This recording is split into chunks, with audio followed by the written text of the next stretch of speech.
Bonjour à tous et bienvenue dans l'interview. Aujourd'hui, nous recevons Maria Arena. Bonjour. Bonjour.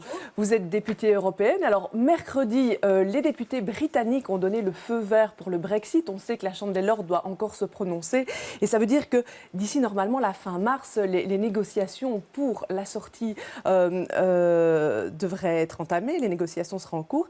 Ça veut dire 2 ans d'entre-deux. C'est quand même une situation très inconfortable, ça. Alors oui, c'est inconfortable. En même temps, les Britanniques ont décidé de sortir de l'Europe. Ils l'ont décidé par le biais du référendum. Et donc, il était temps qu'ils activent cet article 50 pour pouvoir commencer les négociations. Et je pense que ça a pris déjà beaucoup de temps entre la décision et l'activation de l'article 50.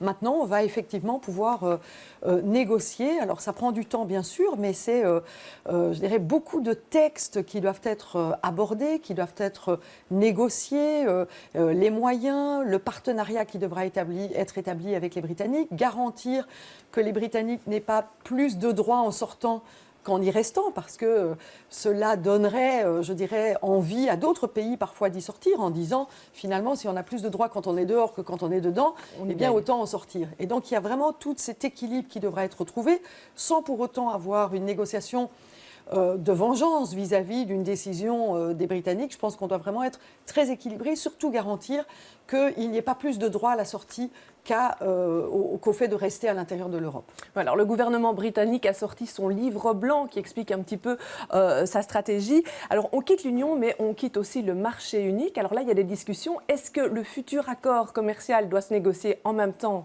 que la sortie du Brexit, ou on fait d'abord le Brexit et puis après cet accord commercial? Alors moi, je pense qu'il faut d'abord faire la sortie et puis renégocier quelque chose en ce qui concerne un partenariat qui devrait exister entre l'Europe et les Britanniques au niveau économique. Ça ne peut pas être du donnant-donnant. Je pense qu'on doit d'abord clôturer un chapitre qui est ce chapitre de la sortie, et puis on définit la manière dont les choses doivent effectivement se passer, que ce soit sur un plan commercial ou sur d'autres plans. Je pense qu'il doit y avoir des séquences qui doivent être bien établies avec les Britanniques. Alors quel va être le rôle maintenant des députés européens, hein? On a parlé des parlementaires britanniques. On sait que la Première ministre leur a dit, attention, vous pourrez vous prononcer sur tout ça même avant que les négociations soient terminées, avant que le Parlement européen ne s'en saisisse. Alors, vous savez qu'on a un négociateur au niveau du Parlement qui a été désigné, c'est Guy Verhofstadt, qui est celui qui porte effectivement au nom du Parlement ces négociations.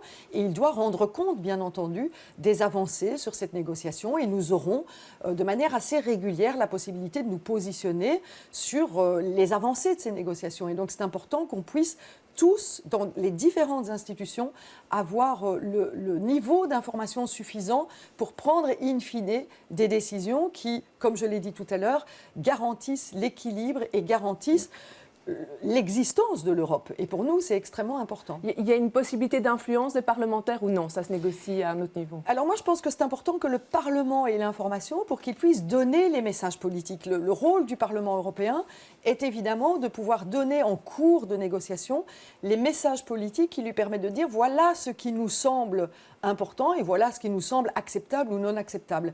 Et donc d'aller vers un aller-retour de l'information, c'est quelque chose d'extrêmement important. Sinon, on arrive à des situations qui sont des situations après toute une phase de négociation qui peuvent aboutir à des situations de blocage. Donc moi, je suis pour la transparence de ces négociations et surtout le fait que une des institutions qui est le Parlement européen soit correctement informée de l'évolution de ces négociations. Ouais, alors, on a toujours eu la crainte, depuis l'annonce de ce Brexit, que d'autres pays soient tentés par l'aventure. Pour Ted Mallock, qui est le futur possible ambassadeur des États-Unis auprès de l'Union européenne, ce Brexit, c'est qu'une étape. L'Europe va finalement s'autodétruire par rapport à ça. Alors, toute une série de députés se sont mobilisés contre lui. Est-ce que vous les suivez? Bien sûr. Donc, le groupe auquel j'appartiens, le groupe socialiste et démocrate, a d'entrée de jeu dit que les déclarations du futur potentiel ambassadeur américain auprès de l'Union sont inacceptables d'une part. On ne peut pas avoir des relations diplomatiques qui sont établies avec cet ambassadeur qui déclare d'entrée de jeu la guerre à l'Europe, c'est-à-dire le démantèlement de l'Europe. Il a dit qu'il avait été à l'époque ambassadeur pour le démantèlement de l'URSS et il a fait la comparaison entre l'URSS et l'Europe en disant que pour lui c'était le même objectif, il fallait démanteler un bloc. Les dompter. Et voilà, et donc avoir une relation diplomatique avec quelqu'un qui n'a que pour objectif la destruction d'une entité qui est une entité qui a été construite historiquement pour la paix, eh bien ces déclarations de guerre ne sont pas de bon augure. Ouais, alors on voit que ce qui se passe aux États-Unis, ça a de l'influence chez nous. Les relations se sont tendues entre le Mexique et les États-Unis. Et donc l'idée ici, c'est d'accélérer la négociation d'un accord entre l'Union et le Mexique, avec des négociations ici au mois d'avril et au mois de juin. Vous voyez ça d'un bon œil?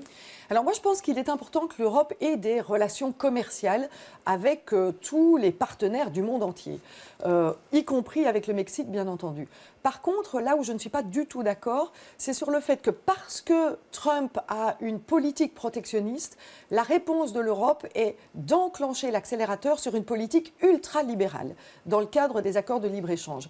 Pour moi, on doit être dans des accords économiques, bien entendu, avec des partenaires. On doit redéfinir nos partenaires, mais ce n'est pas le coup d'accélérateur libéral qui doit nous guider. On doit répondre au protectionnisme de Trump par des mesures qui sont des mesures d'un commerce juste, et donc d'avoir un commerce, par exemple, qui respecte les normes environnementales, les normes sociales.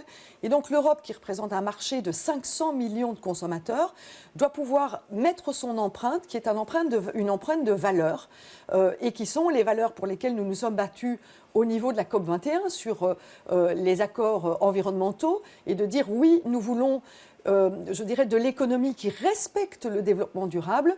Aussi sur la question des droits sociaux.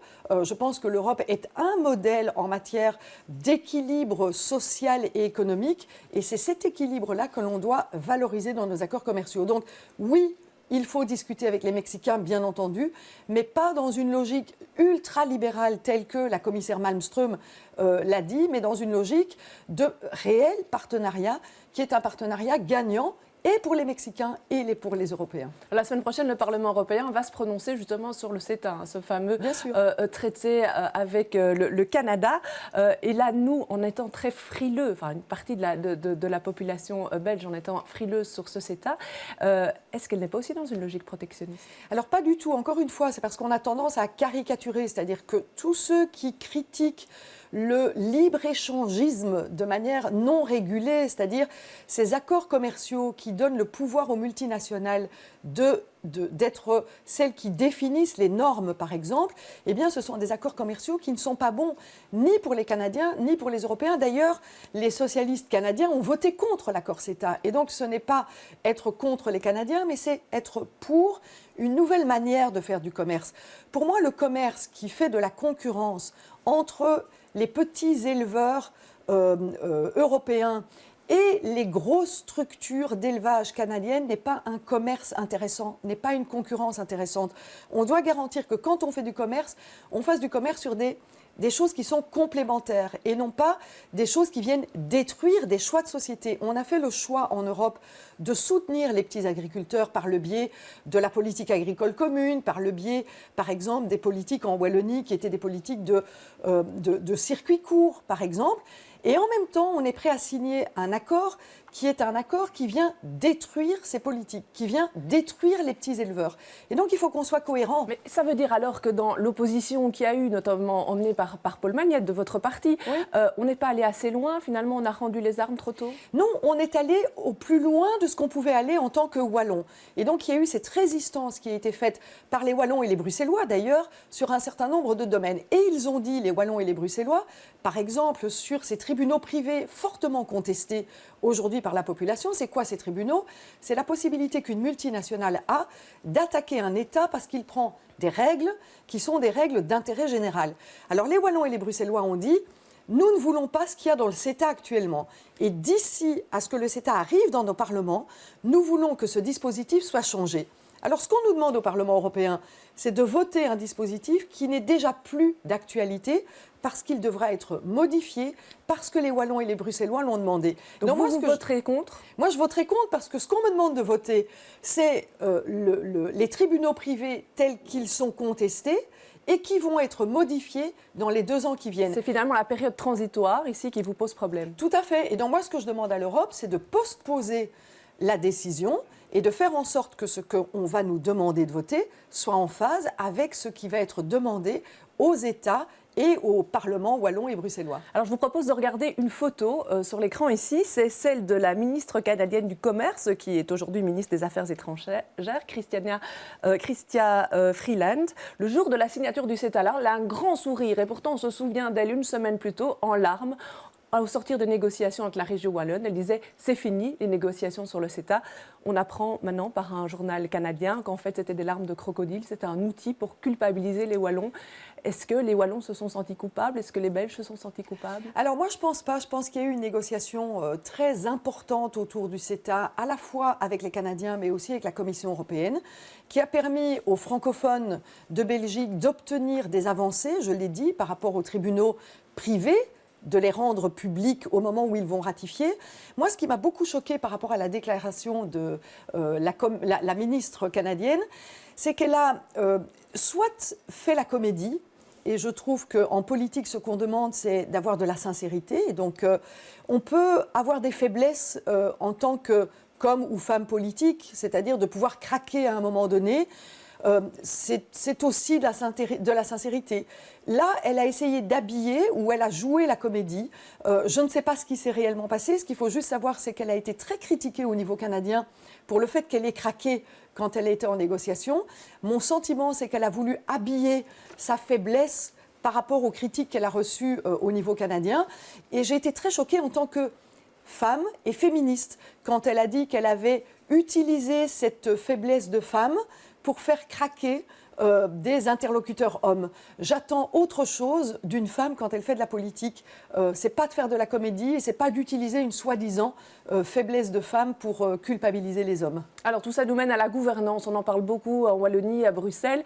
Mais au niveau européen, il y a un rapport qui est sorti cette semaine de Transparency International qui nous montre que 50% des anciens commissaires de la commission Barroso ont des activités au sein d'organisations qui sont listées comme des lobbies, que 30% des députés sortants en 2014 sont dans la même situation. Il y a un problème de règles? Alors, il y a un problème de règles. Effectivement, je pense que la période, vous savez qu'au niveau des commissaires, il y a une période de mise en quarantaine, c'est-à-dire que pendant un moment, ils ne peuvent pas travailler dans des groupes de pression qui sont en lien avec les attributions qu'ils avaient. Cette période ne me semble pas assez longue et donc on devrait pouvoir revoir effectivement cette règle.